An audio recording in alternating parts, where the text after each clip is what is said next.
নিজের দেশে মার্কিন হামলা চান ভেনেজুয়েলান বিরোধী দলীয় নেতা মারিয়া করিনা মাচাদো। এই বছর এই নোবেল শান্তি পুরস্কার বিজয়ী বলেছেন, ভেনেজুয়েলার উপকূলে মার্কিন সামরিক বাহিনীর উপস্থিতি দেশটির শাসন ব্যবস্থার পরিবর্তন আনতে সাহায্য করতে পারে। তাহলে কি মার্কিন সাহায্য নিয়েই তিনি দেশের ক্ষমতা দখলের স্বপ্ন দেখছেন? বিস্তারিত জানতে দেখুন পুরো প্রতিবেদন। ভেনেজুয়েলার বিরোধী দলীয় নেতা মারিয়া করিনা মাচাদো ইঙ্গিত দিয়েছেন, দেশটির রাষ্ট্রপতি নিকোলা মাদুরোকে অপসারণে সহায়তা করলে তিনি দেশটিতে মার্কিন হামলাকে স্বাগত জানাবেন।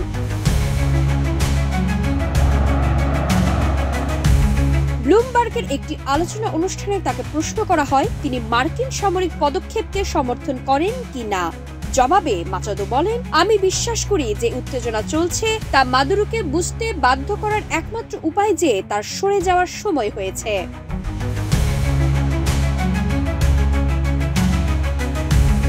এই বছরের শুরুতে মার্কিন প্রেসিডেন্ট ডোনাল্ড ট্রাম্প পশ্চিম ক্যারিবীয় অঞ্চলে নৌবাহিনী মোতায়েন করেছে। সেপ্টেম্বর থেকে মার্কিন বাহিনী ভেনেজুয়েলার উপকূলে মাদক চোরাচালানের অভিযোগে বেশ কিছু জাহাজে হামলা চালিয়েছে। দেশটির প্রেসিডেন্ট মাদুরোর বিরুদ্ধে মাদক পাচারকারীদের সঙ্গে সম্পর্ক রাখার অভিযোগ করেছে যুক্তরাষ্ট্র। দেশটি তাকে মাদক সন্ত্রাসী বলে অভিহিত করেছে।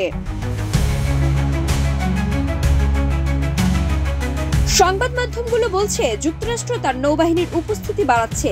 বিশ্লেষকদের ধারণা, ওই মার্কিন তৎপরতা মাদক বিরোধী অভিযানের বাইরেও বেশ কিছু হয়ে উঠতে পারে। ট্রাম্প ভেনেজুয়েলার মাটিতে সরাসরি হামলা পরিকল্পনা অস্বীকার করেছেন। তিনি আবার সম্ভাব্য লক্ষ্যবস্তুর তালিকা তৈরি করেছেন বলেও জানা গেছে। এক্সট্রিম মশার কয়েল প্ল্যান্ট ফাইবার দিয়ে তৈরি, ডেঙ্গু, চিকুনগুনিয়া বাহি সহ যে কোনো মশার বিরুদ্ধে দেয় এক্সট্রিম সুরক্ষা।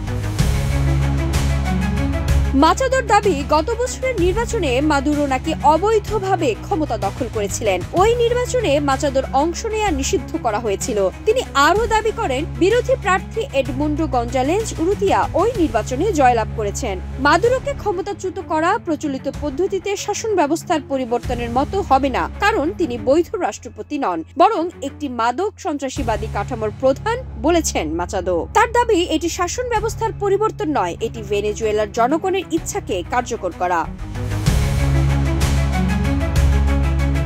ভেনেজুয়েলান সরকার বিরোধী গোষ্ঠীগুলোর কাছে মার্কিন তহবিল পৌঁছে দেন মাচাদো, এমনই গুরুতর অভিযোগ করেছেন মাদুরো। ভেনেজুয়েলার বিষয়ে ওয়াশিংটনের হস্তক্ষেপের জন্য মাচাদোকে একটি ফ্রন্ট বলে তিনি অভিহিত করেছেন। কয়েক দশক ধরে মার্কিন সরকারের সঙ্গে ভেনেজুয়েলান বিরোধী দলীয় নেতার ঘনিষ্ঠ যোগাযোগ রয়েছে। 2005 সালে তখনকার মার্কিন রাষ্ট্রপতি জর্জ ডব্লিউ বুশ তাকে হোয়াইট হাউসে স্বাগত জানিয়েছেন।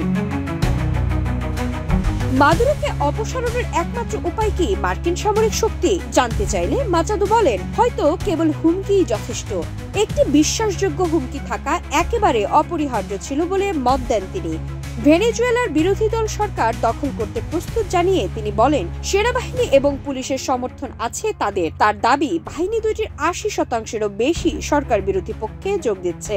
সুশৃঙ্খল রূপান্তর শুরু হওয়ার সঙ্গে সঙ্গে তারা এতে অংশ নেবে বলেন মাচাদো।